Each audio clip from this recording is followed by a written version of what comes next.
When choosing a primary care physician or even a nurse practitioner, it's important to remember that these folks can and will be your healthcare partners in your journey of life, not just people who treat you when you're sick. And joining me today is Dr. David Weldon. He's a board-certified internal medicine physician with Health First. This is Putting Your Health First, the podcast from Health First. I'm Scott Webb. Doctor, thanks so much for your time today. We're going to basically talk about and emphasize that it's important for folks to put their health first. And we're going to try to explain to them, what that means, how to view their primary care physicians as healthcare partners and all that good stuff. And it does seem to me, doctor, that the younger generation, younger than you and I anyway, often seems to only get care, receive care when they're sick, and then they go to urgent care or through virtual platforms and sort of the old school way, if you will, of having a primary care physician and going and seeing them in the office seems like a little bit of a lost art. And we just want to try to explain to folks here today, like the value of having a PCP, at what point they should establish a PCP, and really why is it important to their overall health? Well, that is a great question because a lot of young people very rarely go to the doctor. It's not unusual for me to see somebody in their 20s and I'll ask them, when did you last go to the doctor? And they will say, I think maybe when I was 10. And, it's nice to be healthy. But one of the advantages of having a primary care doctor or nurse practitioner that you see is if you do get sick, you don't have to go to one of those walk-in clinics. You can go to somebody who knows you. And most PCPs will work a patient in who's ill within a day or two. I try to see anybody who calls and says they're not feeling well. If their complaint is serious, I will try to see them that day. And a lot of PCPs operate that way. And if you do establish with a PCP, they can, get your medical history. And so they know a lot about you. And generally speaking, you can get better quality care. So there's a lot of advantages to having a doctor who knows you, Yeah. basically.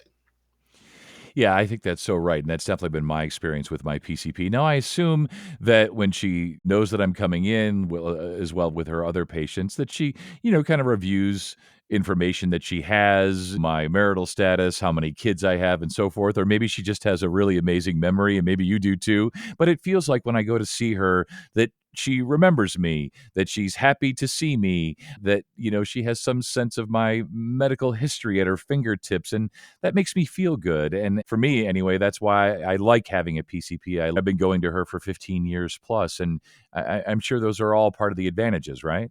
Oh, absolutely. And in particular, if anything has happened to you in the past, appendicitis, a hospitalization, a car accident, they can follow up on those things because sometimes you may have a complaint or a problem and it's related to something that is in your medical history. So they know you, they remember you, and for me and a lot of my patients, I remember a lot of things medically that have happened to them.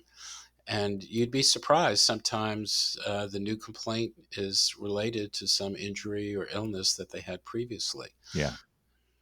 Yeah, and I'm sure it's an advantage for both of you. And I know that obviously familiarity is important, trust is important, and just kind of wondering how often.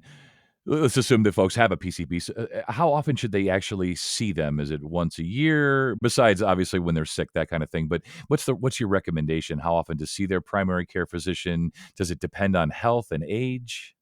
If you research this, you'll see varying opinions. And the most common one you hear is a checkup once a year. And a lot of the insurance companies will pay for that. I have a slightly different approach in that if you're under the age of 40 and you're healthy and you're on no medications, you don't have to come in every year. Now, you should get a checkup once you leave the pediatrician's office and establish with a family practitioner or an internist.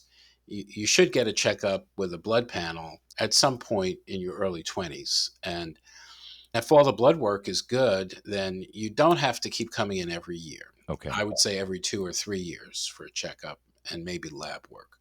But that changes as you get older. But it really changes if there's something wrong, Hmm. like if you develop high blood pressure or a thyroid condition or elevated cholesterol, then you need to be seen on a more regular basis. Sometimes just once a year, sometimes twice a year, sometimes more often. Yeah, so health, age, change in things, change in your medical status, if you will. Of course, as you say, if you have high cholesterol, high blood pressure, those types of things. And you mentioned the blood panel there. How often should folks be getting that full blood panel? Well, here again, that varies. If you have diabetes, you should have it, if it's well controlled, minimally every 6 months. If you are on cholesterol medications, minimally once a year. If you're on thyroid medications, either every 6 months or once a year. If you're on no medications and you don't have any of those conditions, if you're over the age of particularly 50, I recommend once a year. If you're under the age of 50, it sort of depends on a host of variables, one of the biggest ones of which is your weight Okay. and what the previous blood panel showed. And I'll cite for you a typical example. You'll see somebody who's a little overweight and their blood sugar is slightly elevated. Well, that person definitely needs to come back and get blood work in a year, even if they're in their 20s. And that's because they may be developing what we call borderline diabetes or prediabetes or hyperglycemia. And if there's a family history of diabetes, then that's another red flag. And so you really need to be checked once a year. If you're 35 and all your labs are completely normal, in my opinion, and in the opinion of many experts, you don't have to do blood work every year. Also, if you're not overweight and your exam is normal, so you got nothing, you're perfectly healthy and you're 35 and all your blood work is normal, you don't need to repeat it in 12 months, in my opinion. You're making me remember fondly when I was 35 and just totally healthy. Now that I'm in my mid 50s, what you're saying checks out because I do have some of those things. And so I get a full panel every year. I see my doctor every year. And fortunately, my insurance company helps out with that, which is nice. And just want to talk a little bit about screenings, the most important screenings as we age. I'm sure that family history and genetics plays a part in that. But what are the broad strokes? When you talk about screening, we've already discussed screening for diabetes, and that's very simple with a blood chemistry panel, and you look at the blood sugar. And when you get your checkup, we actually screen you for high blood pressure, and then we also ask you, is there high blood pressure in your family? For women, particularly in their reproductive years, we screen for cervical cancer, and we do that with a pap smear. And that can be done by the PCP. It can also be done by the gynecologist. Additional cancer screenings include screening for colon cancer, and that's a big and very important one. We used to recommend it beginning at age 50. Now they've lowered it, recommending it at 45. However, if you have certain gastrointestinal diseases like ulcerative colitis or certain genetic abnormalities, we can recommend colon cancer screening sometimes as often as every year. Hmm. And then the other big one, of course, is breast cancer. The usual recommendation is you start doing it at age 50, and there are some experts who recommend doing it at age 40. Again, though, depending on your family history. And if you come in to see me and you tell me your mother had breast cancer, your sister had breast cancer, and they both had it at an early age, I may recommend screening mammography, sometimes beginning, and genetic testing as well, beginning, even sometimes before age 40. So for the average person who doesn't have a family history, mammograms from age 50 to age 75 every year, every 2 years. Colon cancer screening, of course, beginning on about age 45.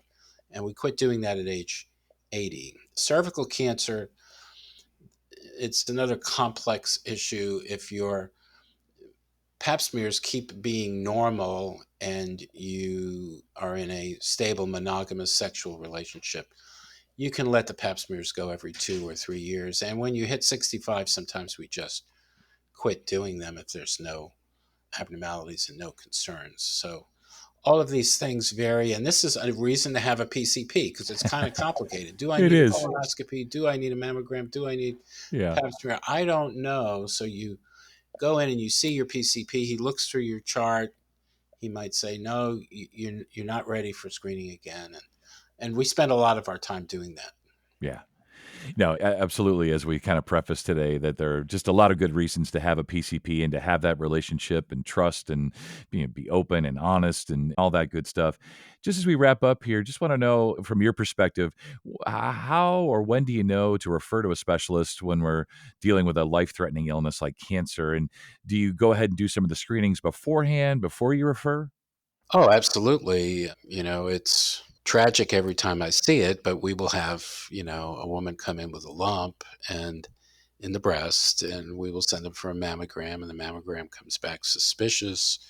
Nowadays, we then ask the radiologist to do an ultrasound guided biopsy, and it comes back positive. And I see this once or twice a year, sometimes more often. And then at that point, yes, you have to go see a specialist, typically a surgeon and an oncologist. Now, in the case of the colonoscopies, if we get a biopsy and it's positive for colon cancer, often the gastroenterologist will make the referral to the surgeon, and depending on what the surgery shows, that determines whether or not the oncologist, the medical cancer doctor specialist, has to see the patient. But yes, we refer to all kinds of specialists when it comes to managing things like cancer. Yeah, and as you say, having a PCP, someone you can rely on and lean on to help sort through all of this, make sense of all of this, know when it's time to refer, which screenings to do before you refer, and all of that, your head starts to spin, and that's why we have PCPs, as you said. So good stuff today, doctor. Really educational. You are a wealth of information, and you say things in a very succinct manner. You're a great guest, which I appreciate. So thank you so much, and you stay well. Well, thank you. And visit hf.org/findadoc, all one word, to schedule an appointment with a PCP. And if you enjoyed this episode, please be sure to tell a friend, share on social media, and check out our entire podcast library. We look forward to you joining us again.